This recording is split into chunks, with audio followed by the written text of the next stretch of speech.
어떻게 하면 좋은 대학교에 입학할 수 있을까요? 어떻게 하면 대화가 잘 되는 아이로 키울 수 있죠? 어떻게 하면 엄마랑 잘 노는 아기로 키울 수 있을까요? 어떻게 하면 눈맞춤도 잘 되고 교감이 잘 되는 아기로 키울 수 있을까요? 자, 흔히 만 3세까지가 아이의 뇌발달에 중요하다고 합니다. 이유는 뇌발달의 대부분이 이루어지기 때문이죠. 하지만 뇌에는 가소성이 있는 만큼 언제라도 특정한 계기와 환경이 조성되면 변할 수 있으니까 아기의 연령에 관계없이 부모로서 우리가 할 수 있는 일에 대해 다 같이 한번 생각해 보려고 하는데요. 어떻게 하면 아기를 좀 더 잘 키울 수 있을까요? 모든 부모의 관심 주제라고 생각됩니다. 질문을 제가 조금만 바꿔볼게요. 어떻게 하면 좋은 대학교에 입학할 수 있을까요? 어떻게 하면 대화가 잘 되는 아이로 키울 수 있죠? 어떻게 하면 엄마랑 잘 노는 아기로 키울 수 있을까요? 어떻게 하면 눈맞춤도 잘 되고 교감이 잘 되는 아기로 키울 수 있을까요? 근데 가만히 보면 다 같은 질문이라는 생각이 들지 않습니까? 아하, 눈맞춤 잘 되고 교감 잘 되고 잘 놀고 상호작용 잘 되고 소통 잘 되면 이 아이가 나중에 학교에 가서도 수업에 잘 적응하겠구나. 아주 자연스러운 스토리로 연결되지 않습니까? 모든 연령의 아이에 관해서는 다음 기회에 한번 생각을 해보고요. 오늘은 아직 말을 잘 못하는 어린 아기에 대해 제 생각을 말씀드리려고 합니다. 여러분의 상상력에 한번 기대해 볼게요. 지금부터 저와 함께 아기의 시선으로 세상을 한번 바라볼까요?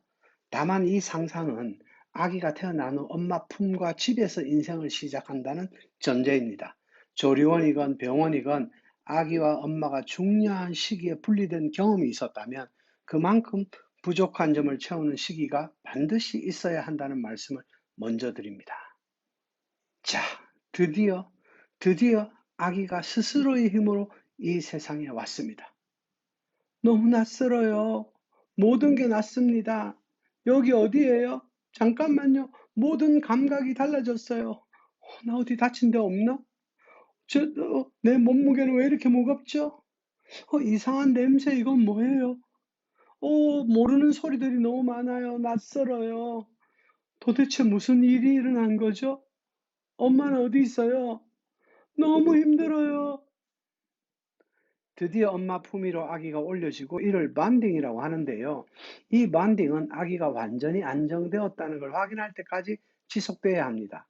완전한 자연 출산을 했다면 생후 1시간, 기타 다른 방법으로 출산한 경우 훨씬 더 많은 시간을 해야 합니다. 중요한 점은 아기가 태어난 후에 반드시 스스로 안전하구나라는 느낌을 가질 수 있도록 엄마와 충분히 있어야 합니다. 어, 이 냄새, 이제 알겠어요. 이거 양수 냄새랑 비슷해요. 어, 사라진 엄마가 다시 왔나? 어, 이 목소리, 엄마 목소리랑 비슷해요. 안 돼, 젖을 물어봐야 돼. 어, 맞아요. 바로 양수, 그 맛이에요. 다행이에요. 엄마 찾았습니다. 엄마 없어져서 너무 겁나고 힘들었어요. 엄마 없으면 안 돼요.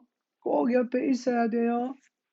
자연 출산을 했다면 1시간 내에 모든 안정을 찾고 2시간 정도의 숙면에 빠집니다. 최고의 수면을 하게 되죠. 자고 나면요. 엄마, 이제 너무 좋아요. 엄마 얼굴 보니까 진짜 좋아요. 엄마 목소리가 여기 얼굴에서 나오는 것도 알겠어요. 신기해요. 엄마 눈도 반짝반짝 예뻐요. 엄마가 나 쳐다보는 거 너무 좋아요. 엄마가 말할 때마다 눈이 딱딱 맞춰지니까 너무 좋아요. 나 이제 안전한 거 맞죠? 여기 너무 좋아요. 배고프면 먹고, 졸리면 자고, 깨면 엄마랑 놀고, 엄마가 보여주는 장난감도 신기하고, 여긴 신기한 게 정말 많네요. 엄마가 보여주는 거 다 좋아. 우리 엄마 짱! 최고예요! 아기는 이렇게 세상에 도착한 모든 불안감을 떨쳐내고 마침내 세상에 안전하게 착륙합니다. 이런 식으로 아기는 세상을 배워가겠죠. 바로 엄마를 통해 외부의 세상을 배워갑니다. 스스로의 안전에 대한 확신 없이 엄마와의 교감이나 신뢰 없이 외부의 세상을 올바르게 배워갈 수 있을까요? 어떤 사람들은 말합니다. 애는 잘 먹고 잘 싸고 잘 자면 된다고요. 저는 그 말에 절대 동의하지 않습니다. 저의 경험으로는 잘 먹고 잘 자는 건 모든 동물이 다 하는 일입니다. 그것도 아주 쉽게 말입니다. 이걸 잘 못하는 포유류는 오직 사람밖에 없습니다. 사람은 출발부터 문제가 있다는 뜻이에요. 이걸 모른 척하고 회피해서는 안 됩니다. 잘못된 출발의 문제를 수정해서 해결해야 합니다. 이걸 테크닉으로 해결하려고 하면 안 됩니다. 아무튼 잘 먹고 잘 자는 건 기본이지 목표가 되면 안 됩니다. 저의 경험과 소신은 아기가 깨어있는 순간을 가장 중요하게 생각하도록 도와줘야 된다는 말입니다. 이게 육아의 핵심입니다. 아기가 깨어있을 때 보고 듣고 만지고 냄새 맡고 먹어오는 모든 감각들이 아기한테 안전하고 신기하고 즐겁고 행복하게 느껴지도록 해야 합니다. 이것이 엄마의 일 중에서 가장 중요합니다. 아기는 엄마의 뱃속에서 삶을 시작했습니다. 태어난 후에는 엄마의 품에서 자라갑니다. 엄마의 품에서 엄마를 통해서 외부의 세상을 탐험하고 배웁니다. 어느 순간부터 엄마의 품을 조금씩 떠나고 결국에는 완전히 떠나가죠. 우리가 아기를 키우는 최종 목표는 우리 품에서 이 아이를 떠나보내는 것입니다. 믿음직스럽고 독립적인 성인으로 떠나보내는 거예요. 아이의 시선으로 다시 돌아가 볼까요? 엄마는 어떻게 딱 알아요? 나 좀 전에 쉬해서 찜찜했는데 고마워. 기저귀도 갈아주고 아참 기저귀 갈고 난 다음에 아까 터미타임도 했잖아요. 그때 좀 힘들었어요. 내 몸을 내 힘으로 드는 게 힘든 건 오늘 알았어요. 무지 힘들더라고요. 근데 신기했던 게요. 엎드려서 목을 드니까 힘은 무지 드는데 내 눈앞에 훨씬 더 많이 보이는 거 있죠? 안 보이던 세상이 많이 보여요. 아, 엄마가 나한테 세상을 더 많이 보여주고 싶었구나. 그걸 알게 됐어요. 또 내가 이리저리 버둥버둥 하니까요. 몸이 막 조금씩 움직이기도 하고 너무 신기했어요. 다음엔 좀 더 오래 버텨볼게요. 그리고 체중을 이동하는 방법을 배울 거예요. 그래도 너무 힘들지 않을 때 안아주고 격려해줘서 너무 좋았어요. 엄마 따라 오늘 마트에도 갔잖아요.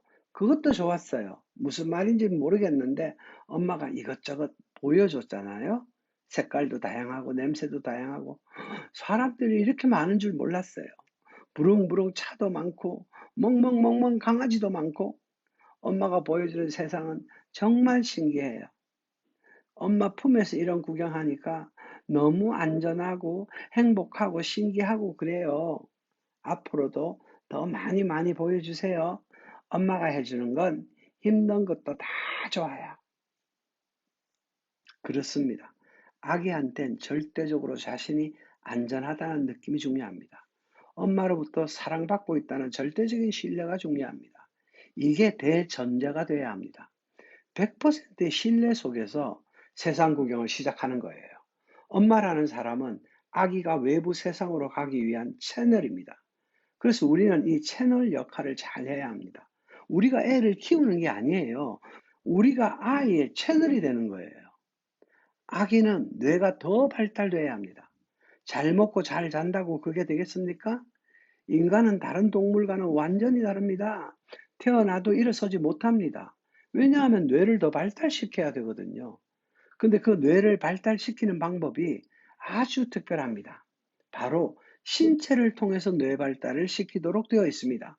보고, 듣고, 만지고, 냄새 맡고, 먹어야 합니다. 이 감각 정보가 뇌로 전해지고, 뇌에서 이 정보를 인지하고, 다시 몸을 통해서 반응 데이터를 전달합니다. 이 과정을 통해서 뇌의 메커니즘이 만들어지는 거예요.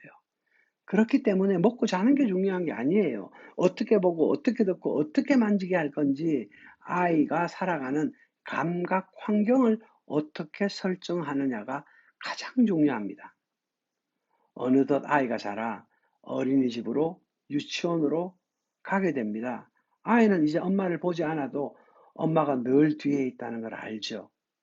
눈을 감고 있어도 엄마가 보이죠. 엄마의 목소리가 들리지 않아도 언제나 엄마가 있다는 걸 압니다. 엄마와의 관계가 처음부터 제대로 세팅되면 아빠와의 관계도 좋아질 확률이 높겠죠? 하지만 아빠는 엄마처럼 24시간을 같이 하지는 못합니다. 아이에게 엄마란 누구일까요? 아이한테 엄마는요, 곧 자기 자신과도 같습니다. 그래서 아이의 자존감은 엄마로부터 만들어지는 겁니다. 그래서 아기의 눈에 보이는 엄마의 모습이 정말 중요하죠. 아이가 늘 보면서 이렇게 느껴야 합니다. 우리 엄마 진짜 멋져요. 아빠도 엄마 앞에서는 말 너무 잘 들어요. 할머니, 할아버지 다 있어도요, 우리 엄마가 완전 대장이에요. 엄마는 모든 가족으로부터 지지받아야 하고 모든 파워가 위임되어 있어야 합니다. 눈치 보는 사람이 되어서도 안 되고요, 무시당해서도 안 됩니다. 아이의 자존감은 엄마의 자존감 그 자체이기도 하고요, 엄마라는 역할은 여러분 중에 그 누구도 대신할 수 없습니다. 어떠한 경우에도 엄마는 비난당할 수 있는 대상이 아니라는 거예요. 아빠는요? 아빠는 좀 다릅니다. 아기에게 가족이기도 하지만 외부 세상으로 가는 첫 번째 사람이기도 합니다. 아빠는 아기에게 진짜 타인을 만나기 전에 경험하는 첫 번째 타인이라고 봐야 합니다. 그래서 아빠와 관계를 잘 맺은 아이가 훗날 타인과의 관계 맺기를 잘하게 되어 있습니다. 과연 우리 아이의 엄마들은 집안에서 얼마나 존중받고 대우를 받고 있는지를 먼저 물어봐야 할지도 모르겠습니다. 드디어 아이가 유치원으로, 학교로, 점점 세상으로 더 먼 여정을 떠나갑니다. 지금까지 말씀드린 그런 환경에서 자란 아이라면 유치원에서 보게 되는 모든 사물, 사건들, 친구들과의 놀이를 당연히 엄마가 소개한 세상인 걸 알기에 더 몰입하고 즐겁게 생활하게 되지 않을까요? 그리고 이런 종류의 다양하고도 체계적인 경험들이 결국 이 아이의 기본적인 뇌의 작동 방식이 돼서 아이의 미래를 지배할 거라고 생각되지 않으십니까? 어느덧 훌쩍 자라서 대학교도 가고 성인이 된 아이가 자기 나름의 인생 여정을 떠납니다. 혹 뛰어난 주특기가 없더라도 이 아이는 부모에 대한 존중심이 있습니다. 늘 자기 자신을 믿고 묵묵히 기다려온 부모에 대한 근본적인 존중심이 아주 큽니다. 딱 내세울 만한 기술이 당장에 없어서 흔히 우리가 자랑하기 좋은 대기업이나 전문 직종이 아니라 하더라도 그런 자신을 부끄러워하지 않습니다. 대신 언제나 자신이 있는 자리를 좋아하고 더 발전하기 위해서 노력합니다. 그동안 완성된 뇌의 작동 방식 자체가 다양한 사고를 환영하고 새로운 시도를 좋아합니다. 그래서 교과서에서 본 적 없는 이 사회의 구조 속에서 자유로운 생각, 도전 정신으로 인생의 새로운 기회를 맞기도 하고 또 실패를 경험하기도 합니다. 그러면서 자신만의 의미 있는 인생을 살아가게 되고 점점 나아져 갑니다.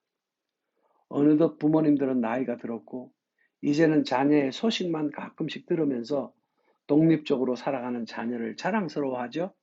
이렇게 잘 자라준 아이들이 그저 고마울 따름입니다. 저는 오늘 나름의 스토리를 쭉 들려드렸지만 정답은 이겁니다 라고 말씀드리고 싶지는 않습니다.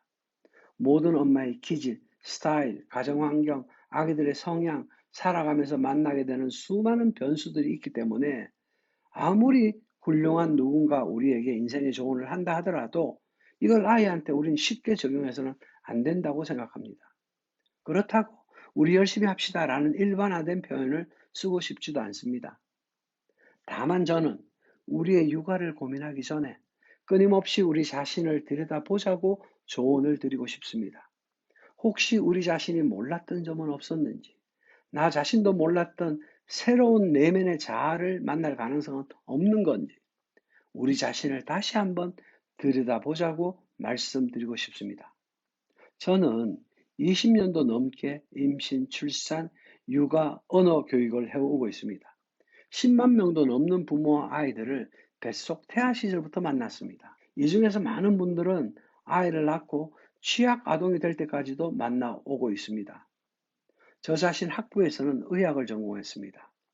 그 이후에 프랑스, 미국, 독일 등에서 커뮤니케이션, 교육 및 언어를 공부하게 됐습니다. 저의 가장 큰 자산은 엄마들과의 오랜 기간 축적된 관계로 인해 아기들에 관해선 누구보다 많은 경험을 하고 있다고 믿고 있기 때문에 이런 이야기를 꼭 한 번은 하고 싶었습니다. 영상 봐주셔서 감사드리고요. 여러분이 아이를 키우면서 궁금한 점이 있다거나 걱정되는 점이 있다면 댓글로 남겨주시면 제가 열심히 답을 달아드리도록 하겠습니다. 감사합니다. 행복하세요. 늘 화이팅을 빕니다.